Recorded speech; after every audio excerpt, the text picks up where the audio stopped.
trata de esta historia, la cual hemos hablado, que se encuentra en Daniel 3. Y esta historia que se encuentra en Daniel 3 nos relata la historia de tres amigos, que son Sadrac, Mesac y Abednego. Y estos tres amigos son personas que vienen del pueblo de Dios, de Israel, y lo que sucede es que el reino del sur va a ser tomado por Babilonia, y en 3 etapas se los van a llevar hacia Babilonia. Le sacan su tierra, su entorno, lo que ellos entienden como correcto. Es decir, ellos adoran a Dios en un templo al cual ya no pueden asistir. No solamente eso, sino que se visten de una forma. Dice que lo primero que hacen con estas personas al llegar a Babilonia es cambiarle hasta cómo se visten. Les van a cambiar no solo también cómo se visten, sino también qué comen. Ahí en ese contexto también es que encontramos a Daniel, que dice que se abstiene de esa comida. Pero lo interesante de esta historia, y lo que hoy te quiero hablar, es que en Daniel 3 se cuenta que 20 años después de que estos judíos llegaron a Babilonia, el rey Nabucodonosor va a levantar una estatua que va a simbolizar todos los dioses de Babilonia. Y hoy te quiero hablar de esto, de que Babilonia va a ser una sociedad y tiene una forma de vida, de entender, tanto a nivel político como sobre todo a nivel religioso, es que son una sociedad pluralista. ¿Qué significa esta sociedad pluralista? Es decir, no tienen ningún tipo de problemas con los dioses que tengas, siempre y cuando adoptes lo nuestro. Me sorprende la similitud de lo que vivimos hoy en día con Babilonia. No a nivel de dioses, pero vivimos en una sociedad que se cree tolerante, pero que es intolerante. Es decir, que se la da de poder ser lo que quieras, siempre y cuando lo que quieras no toque esto y lo otro. Y esa es la sociedad muy similar a Babilonia en la que vivimos. Está todo bien con tu Dios siempre y cuando lo que vos creas no me afecte en nada a mí. Entonces, es tolerante, pero es intolerante. Y vemos acá esta situación. ¿Está todo bien con el Dios de Daniel, con el Dios de Sadrac, Mesac y Abednego? Siempre y cuando adores a nuestros dioses. Te quiero hablar de esto en medio de Babilonia, en medio de nuestra sociedad. Porque lo que encuentro de interesante de estos personajes no es solamente qué creen, sino cómo manifiestan aún lo que creen. Estas personas que les cambiaron el nombre, recordábamos, Ananías, que después es Sadrac. Ananías, el Señor ha tenido gracia, significaba su nombre, y hablaba de su futuro, y luego pasa a ser la inspiración del sol. Misael es alguien que viene de Dios, y después pasa a ser Mesac, alguien que pertenece a la diosa Sesac. Y Azarías era el Señor es mi ayudador. Y luego Abednego significa siervo de Nego, la estrella de la mañana. Y hay un pasaje en todo esto que vemos que se empieza a levantar en Babilonia. Pero te quiero leer a partir del versículo 12 lo que dice de la reacción de estos judíos. Dice: pues hay algunos judíos, Sadrac, Mesac y Abednego, a los que usted puso a cargo de la provincia de Babilonia, que no le prestan atención, su majestad. Se niegan a servir a los dioses de su majestad y no rinden culto a la estatua de oro que usted ha levantado. Entonces Nabucodonosor se enfureció y ordenó que trajeran ante él a Sadrac, Mesac y Abednego. Cuando los trajeron, Nabucodonosor les preguntó: ¿es cierto que ustedes se rehúsan a servir a mis dioses y a rendir culto a la estatua de oro que he levantado? Les daré una oportunidad más para inclinarse y rendir culto a la estatua que he hecho cuando oigan el sonido de los instrumentos musicales. Sin embargo, si se niegan, serán inmediatamente arrojados al horno ardiente. Y entonces, ¿qué Dios podrá rescatarlos de mi poder? Sadrac, Mesac y Abednego respondieron: oh Nabucodonosor, no necesitamos defendernos delante de usted. Si nos arrojan al horno ardiente, el Dios a quien servimos es capaz de salvarnos. Él nos rescatará de su poder. Pero aunque no lo hiciera, deseamos dejar en claro ante usted que jamás serviremos a sus dioses, ni rendiremos culto a la estatua de oro que usted ha levantado. Dice que la historia nos cuenta de que estos amigos se niegan a rendirse ante la estatua y ante rendirse ante esa estatua, los meten en el horno de fuego. Y el horno de fuego dice que lo calientan 7 veces más de forma simbólica, es decir, al punto A máximo de fuego que podía tener. Y a nivel histórico hay unos estudios arqueológicos que nos muestran que estos hornos podían llegar a los 1100 grados Celsius aproximadamente. Entonces, cuando llevan las personas que están llevando a estos amigos, de solamente estar cerca del horno, dice que murieron al instante. Entran al horno de fuego y dice que después ya no eran 3, sino que eran 4.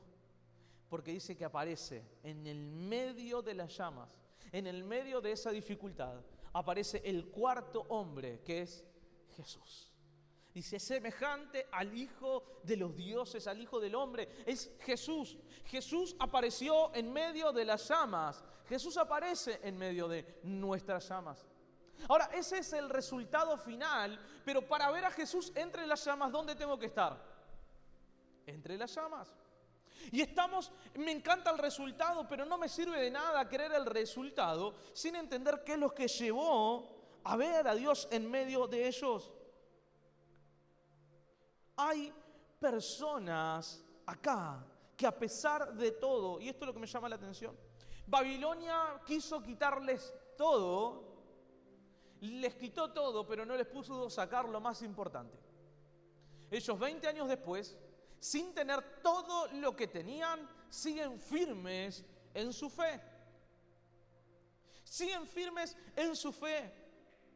Y me doy cuenta en cuanto a esto, que hoy en día vivimos en medio de una generación que depende demasiado de los contextos para reflejar cómo está. Es decir, que se mueve muy fácilmente en función de su contexto. Es decir, que depende de forma excesiva de motivación. Es decir, encontramos personas, y esto hay una serie que le vamos a dedicar a esto, que su vida se transforma mucho en función de qué lo motiva y en función de su contexto. Pero acá hay personas que tienen el peor de los contextos y 20 años después, 20 años de un contexto negativo. ¿Sabes lo que es 20 años sin recibir lo que quieren? 20 años de no comer lo que comían, de no vestirse como se vestían, que los llamen por un nombre que ellos no quieren tener. Y 20 años después siguen firmes. Al contrario, es decir, la sociedad nos lleva a cambiar constantemente en lo más importante de nuestros valores, lo que nos mueve. Pero que hay personas que les pueden sacar todo, pero ellos siguen estando firmes, porque Jesús estuvo entre las llamas, pero Dios ya estaba con ellos.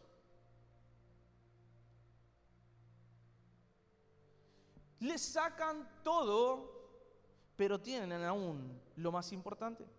Y me doy cuenta de algo, y esta frase es importante, es que el problema no es material, el problema es espiritual.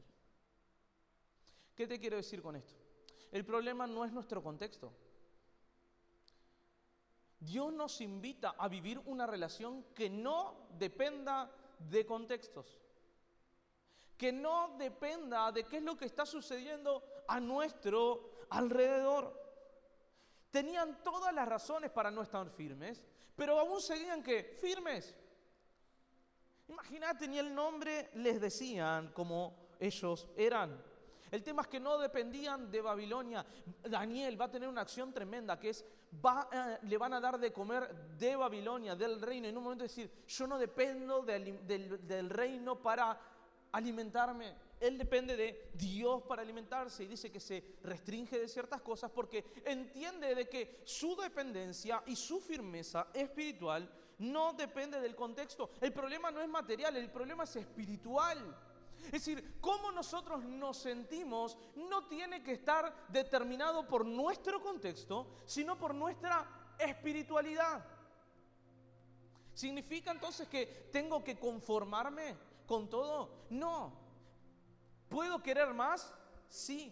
El problema es si eso que esperás está determinando tu felicidad.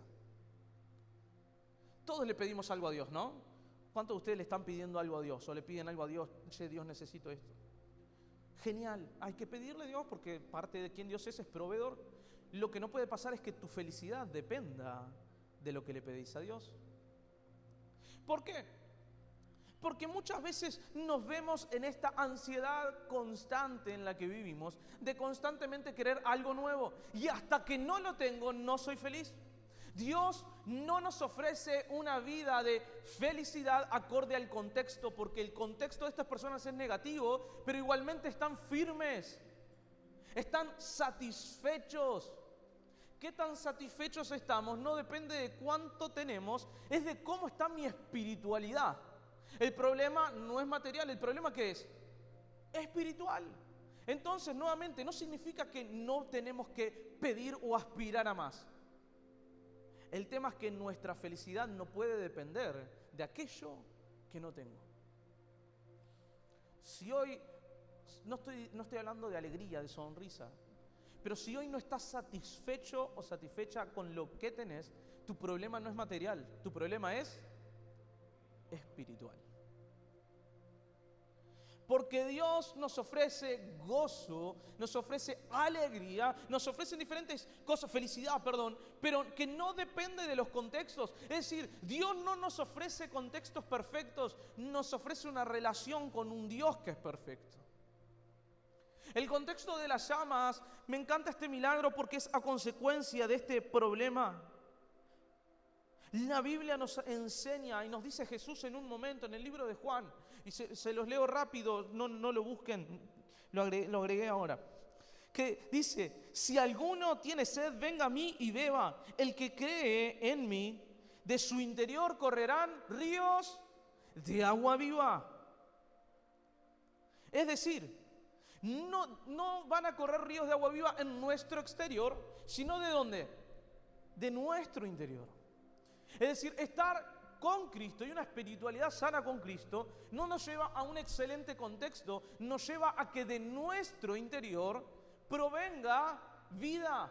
Me encanta el término agua que usa, porque si ustedes analizan y ven en la Biblia, en Génesis 1 Dios crea el agua y en Apocalipsis 22 termina con agua, o sea, porque nuestro cuerpo está compuesto mayormente de agua. Entonces lo que dice es: quien tenga sed y beba de mí, de su interior van a correr ríos de agua viva. Es decir, no van a depender de sus contextos para que estén plenos y vivos. Porque Dios nos ofrece un contexto interior, no exterior. Ahora, una espiritualidad sana nos permite atravesar cualquier contexto. ¿Y qué contextos estamos hablando? Y esta historia me refleja, y todo lo que nos habla la Biblia, y en todo lo que hemos recorrido, y te puedo hablar aún de la poca experiencia que tengo, puedo entender que hay un principio que es importante. Es que necesito estar firme en medio de Babilonia y no depender del contexto, porque siempre va a haber oposición. Siempre va a haber oposición. Esto que viven claramente, y esperemos que no sea unas llamas que nos toquen vivir a consecuencia de que nos pidan adorar a un Dios y que nosotros nos negamos, pero todos los días nosotros tenemos que negarnos a adorar a un Dios. Que muchas veces ese Dios terminamos siendo nosotros mismos. El problema de Satanás en el cielo fue el orgullo, es decir, creer que él mismo podía determinar su futuro. ¿Qué es lo que le dice la serpiente a Adán y Eva? Ustedes pueden decidir su futuro. ¿Qué es lo que va a hacer en su momento? Lo que sabemos de Lucifer son en profecías a un rey de Tiro o al imperio babilónico. ¿Y qué es lo que le va a decir? Ustedes deciden, quieren todos ustedes, es su orgullo. Y esta oposición, por eso me refiero que puede ser tanto interna como externa. Siempre hay oposición, porque es la respuesta del enemigo a lo que Dios quiere hacer. Empezamos con el evangelismo y con Prado Kids en el barrio 40 Semanas. Ayer fueron y ¿qué es lo que se encontraron? Una macumba en el medio del lugar donde lo hacen con chupetines. Es una macumba que hacen para niños. Es oposición. Pequeño paréntesis. Esa es la seguridad de que estamos haciendo algo, Y esta oposición, y perdón el paréntesis, pero esta oposición que nos sucede ahí, nos sucede en todo lo que hacemos. Porque creer de que pasa inadvertido lo que una persona determinada en su propósito va a hacer o realizar, creer que no va a haber oposición, es ser ingenuo. Siempre va a haber oposición. El problema, y esto es algo que Dios ha enfrentado en mi corazón, es qué tanto la oposición se está llevando tu alegría. Qué tanto la oposición de lo que vos querés hacer se está llevando el gozo. Qué tanto las llamas de lo que te está tocando vivir te está sacando y te está empezando a absorber una espiritualidad sana. Qué tanto de lo negativo que nos toca vivir está cumpliendo su cometido. Las llamas son reales, pero que cumplan su cometido no depende de tu espiritualidad. Es decir, Babilonia no determina nuestra vida, cómo nosotros resistimos define nuestra vida. Y acá encontramos que en ese contexto negativo, en lo que esta oposición se levanta, hay una gran oposición que es Babilonia. Ahora, me encanta saber de que aún Babilonia fue permitida por Dios. E incluso nos habla la Biblia, y lo encontramos en el libro de Daniel, que esto no es solamente algo que permitió Dios, sino que incluso Dios movió los hilos de la historia para que esto suceda. Porque en medio de la oposición es que nuestra fe es probada. Si dependemos de motivación, nuestra vida espiritual va a tener grandes picos, pero va a tener bajos muy oscuros. Cómo la oposición nos está alterando nuestra espiritualidad. Babilonia no puede frenar lo que hay en el corazón de alguien que fue atravesado por Dios. Es decir, no hay un fuego lo suficientemente fuerte que pueda frenar lo que Dios ha establecido para nuestra vida. Pero esa oposición o nos saca más fuertes o nos deja absolutamente destruidos. ¿Qué quiero decirte? El enemigo no cumple su plan cuando pone un obstáculo. El enemigo cumple su plan cuando pone el obstáculo y te frena. El enemigo no cumple su plan cuando hay una macumba en donde evangelizamos. Cumple su plan si nosotros retrocedemos. Cuando nos mantenemos firmes es cuando la oposición no va a hacer efecto. Una de las cosas que me llama la atención es que hay una sociedad que se la da de tolerante, pero no es tolerante. ¿Te sentís identificado con la sociedad en la que vivimos? Está todo bien contigo hasta que... Y es como somos tolerantes, pero en medio de la sociedad más tolerante es la sociedad que tiene la cultura de cancelación más grande de todas, donde cualquier persona está cancelada por cualquier cosa y después que está cancelado, después se termina. Digo, gracias a Dios que los grandes héroes de la Biblia no vivieron en esta cultura, porque si no David no hubiese sido conocido por sus salmos, sino por su pecado.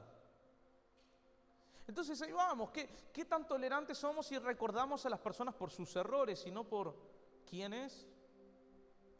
Y yo pienso en David y pienso en el hombre con un corazón conforme al corazón de Dios.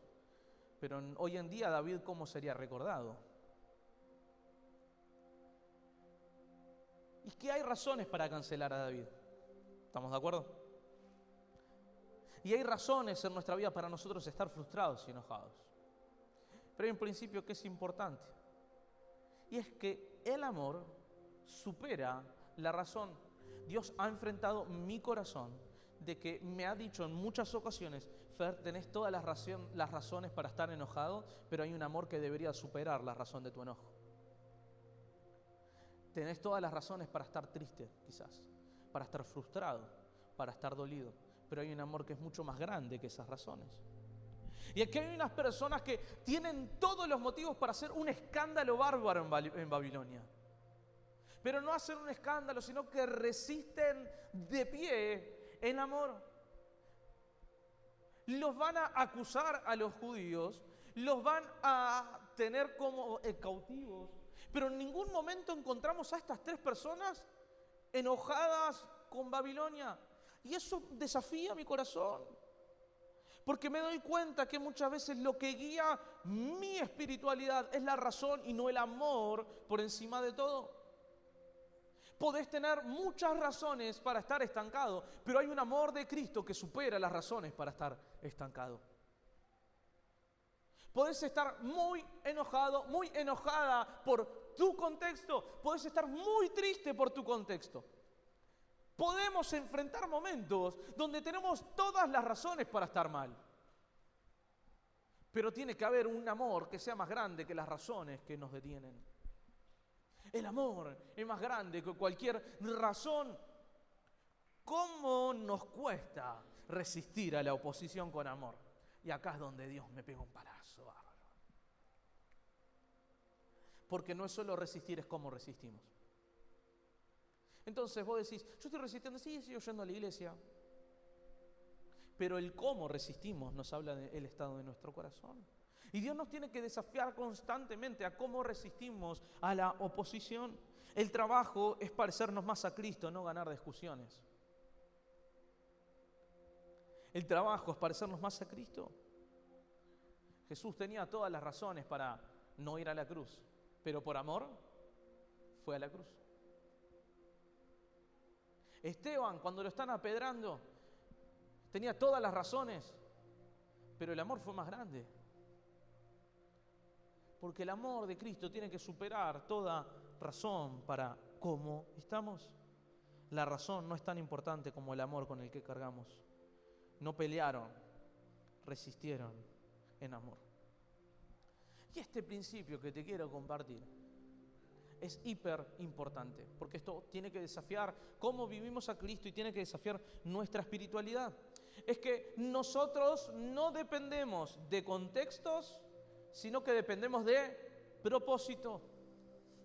No dependemos de contextos, dependemos de propósito. Para los que toman nota y los que están más cerca del cielo, porque toman nota. Quiero que te guardes esto. Un cristiano débil depende de un contexto fuerte para estar firme en su propósito. Te lo repito. Un cristiano débil depende de un contexto fuerte para estar firme en su propósito. Por el contrario, un cristiano fuerte no depende de un contexto para estar firme en su propósito. Acá hay personas que tienen un contexto muy complicado, pero tienen un propósito fuerte. ¿Qué tanto dependemos de contextos para nosotros estar alineados a lo que Dios establece para nosotros en nuestro propósito?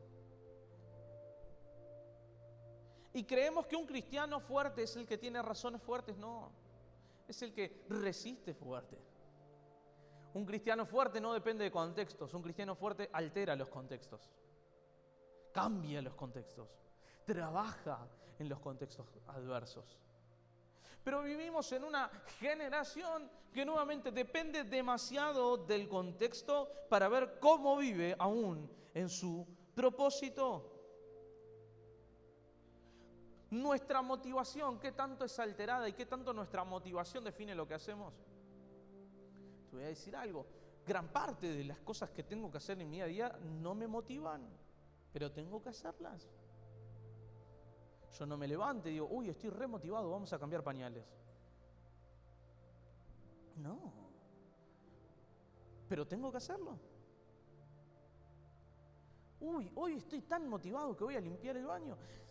Y capaz que a veces como que dependemos y hacemos ciertas cosas en función de qué tan motivados estamos. El tema es que la motivación no puede definirnos, sino que nuestro propósito tiene que empezar a alinear a la motivación a donde tiene que estar. Un cristiano débil depende de un contexto fuerte para estar firme en su propósito. Un cristiano fuerte no depende de contextos, está siempre firme en su propósito. Porque los contextos cambian, pero tu propósito no. Dios te llamó Dios te ha dado tareas, Dios te ha dado palabras de lo que tenés que hacer. Te ha llamado con propósito. Que no estés motivado no cambia lo que Dios piensa de vos. Que tu contexto no sea positivo y que hayas perdido motivación no cambia lo que Dios ha pensado de vos y ha soñado en vos. Porque no dependemos de contextos, dependemos de propósito. ¿Qué tanto vivimos cambiando nosotros? Y me duele, por momentos vemos personas que están a full. Y un poco más tenés que decir, dale, flaco, no vengas tanto. Momentos donde desaparecen. Entonces, en realidad nunca hubo firmeza en propósito, simplemente hubo una motivación del momento. Y nosotros somos probados. Sadrac, Mesac y Abednego, fue probada su motivación, pero fue probado su propósito, porque luego que fueron ascendidos, pero para ser ascendidos primero tuvieron que pasar por las llamas. Y cómo pasás por las llamas nos habla de cómo terminamos y cómo pasamos del otro lado de las llamas. Quien está firme en Cristo entiende que si hay un contexto negativo es porque Cristo lo ha llamado a ese contexto. El cristiano firme no huye de los contextos negativos. El cristiano firme no huye de aquello que no le gusta, sino que entiende que Dios lo ha llamado. Dios ha tenido que transformar tantas cosas en mi vida, en el cual no te motiva, no me importa, te parece que está mal, que te llamé entonces para hacerlo. Porque no podemos depender más de contextos para nosotros tener una espiritualidad sana en Dios. Y quiero decirte algo, y esto es importante, que todos atravesamos llamas, independientemente de qué es lo que hagamos. Es decir, el propósito de Dios no evita las llamas de la frustración. Pero el propósito en Dios te saca ileso de las llamas de la frustración. Nos saca ilesos de la frustración. Hola, ¿cómo estás? Somos los pastores Fer y Bir Madrazo y estamos muy contentos de que nos escuches.